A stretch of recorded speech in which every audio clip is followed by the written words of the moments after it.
যোৱাকালি আমাৰ আগমনী বিদ্যুৎ উপসংমণ্ডলৰ মানে 4জন কৰ্মচাৰীয়ে লাইন কাটিবলৈ যাওঁতে এই কাপানালিৰ ঘৰত এটা কথা কাটাকাটি লৈ মানে অবৈধভাৱে এটা মটৰ সংযোগ কৰি থকা অৱস্থাত কথা কাটাকাটি হৈছিল। সেই লৈ ইহঁতৰ মাজত এটা মাৰপিট হৈছিল। আমাৰ কৰ্মচাৰী 4জনক বেয়াকৈ মাৰধৰ কৰিছিল।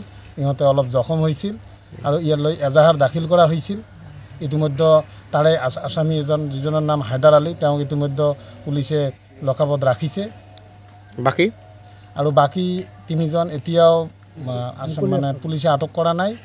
এই 3জনৰ নাম হৈছে এজন কাপানালী বেপাৰী, এজন আছে ঝুনু বেপাৰী আৰু দুলাল বেপাৰী।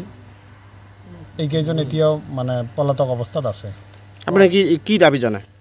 আমি উদ্যতন কৰ্তৃপক্ষক দাবী জনাওঁ যে ইয়াৰ আগতে ডুমৰদহত এনেকুৱা এটা ঘটনা ঘটিছিল। দোষীয়ে যাতে এনেকুৱা ধৰণৰ পুনৰাবৃত্তি আৰু কৰিব নোৱাৰে। ডুমৰদহৰ পুনৰাবৃত্তি ইতিমধ্যে বিস্ফোৰণ কৰিলে, গতিকে পুনৰবাৰ যাতে এনেকুৱা ঘটনা কৰিব নোৱাৰে তাৰ কাৰণে আমি উদ্যতন কৰ্তৃপক্ষক দাবী জনাওঁ যাতে ইহঁতক কঠোৰৰ পৰা কঠোৰতম শাস্তি প্ৰদান কৰে।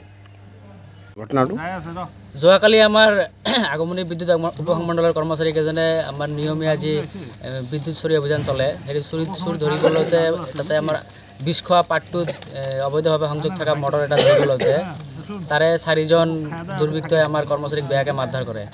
যাৰ ফলত আমাৰ এজন কৰ্মচাৰীটো বেয়াকৈ আঘাতপ্ৰাপ্ত হয়। তেওঁলোকক মেডিকেল কৰা হয়। ইতিমধ্যে এজন দোষীক কৰায়ত্ব কৰিছে, তেওঁ এজন শিক্ষক হয় আৰু বাকী 3জন এতিয়াও মুকলি আকাশৰ তলত।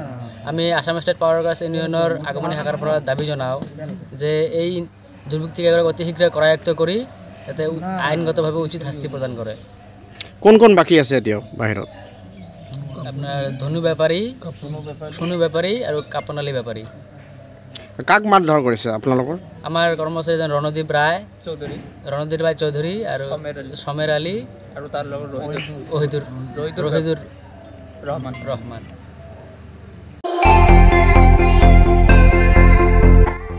আপুনিও ভুগিছে নেকি গেছৰ সমস্যাত? গেছ আৰু লিভাৰ ৰিলেটেড সকলো সমস্যাৰ একমাত্ৰ সমাধান গেষ্ট্ৰচিটি। বডজম, এচিডিটি, ফেটি লিভাৰ, পাইলছকে আদি কৰি ভিন্ন গেছৰ সমস্যাৰ সমাধানৰ বাবে কেৱল আপোনাৰ কাষত গেষ্ট্ৰচিটি।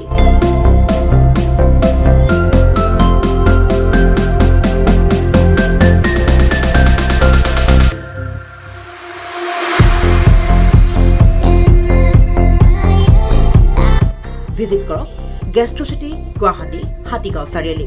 যোগাযোগ নম্বৰ 7577999909।